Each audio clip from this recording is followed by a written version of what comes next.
So today I'll be reviewing Florence and the Machine's new album, High as Hope, which is the first album which credits Florence Welch as a producer and songwriter. It's very much what she's used to doing, her big symphonies, her big orchestras, her belting, her amazing voice. She's an amazing vocalist as always.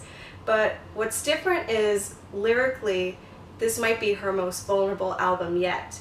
This goes through her entire life, basically when she starts off in South London, to New York City, to LA, and what her experiences as an artist, as a human being, have been throughout the years. This is different from How Big, How Blue, How Beautiful, because usually she hides behind certain icons. She stands behind mythological creatures and saints and like oceanic imagery, and it's all magical, but she's never talked about really herself that much, like as a first person narrative or as a perspective.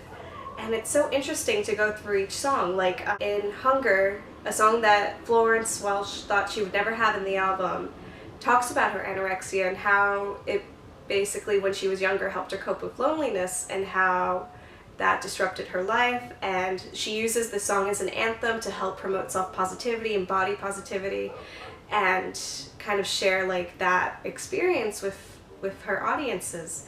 Another great example of Florence Welch's vulnerability in this album is in the song Grace, which she discusses her strained relationship with her sister, who helped her dysfunctional family be brought together in certain tough scenarios. One of the lines is so moving. It says, "I don't say it enough, you are so loved. You are the one I treated the worst only because you loved me the most." And it seems like she's at a piano bar, and it's like an almost very low-key piano bar feeling where a lounge singer is singing to someone and like is apologizing profusely. One of the great anthems that she wrote and produced for this album was Patricia, which is her dedication to Patti Smith. And it talks about how it inspired her to go out into the world and to be an artist, and that she felt less alone in the world because of Patti Smith. And it's a really great bop. You can dance to it.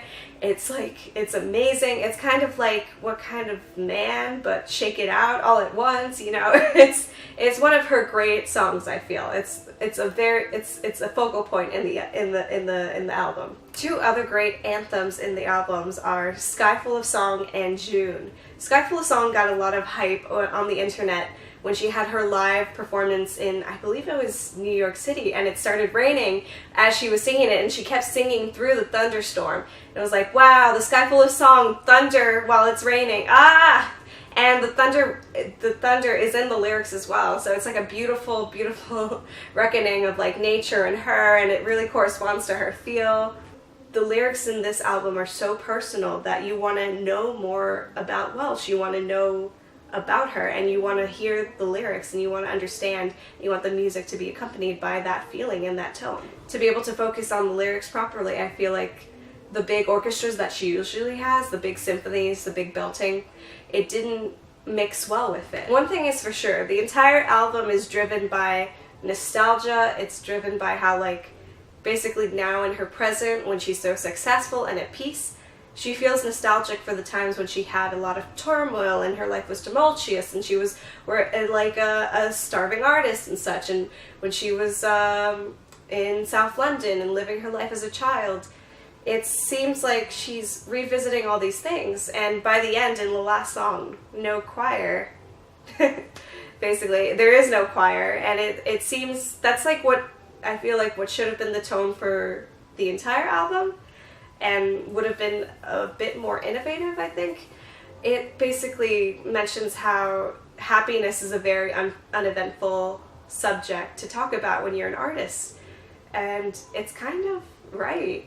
Like, when you go throughout life, when you're finally settled, there seems like there is kind of like a monotony that goes with living, and she exemplifies in every song how her earlier life was very like, it was poppin', it was boppin', even though it was kind of like terrible as well. I think it's great that Florence Welch really discusses this and really allows herself to be vulnerable to the public, and it really created lyrically a really great album. Musically, I think it has its flaws, but overall I think it's a really great album to listen to.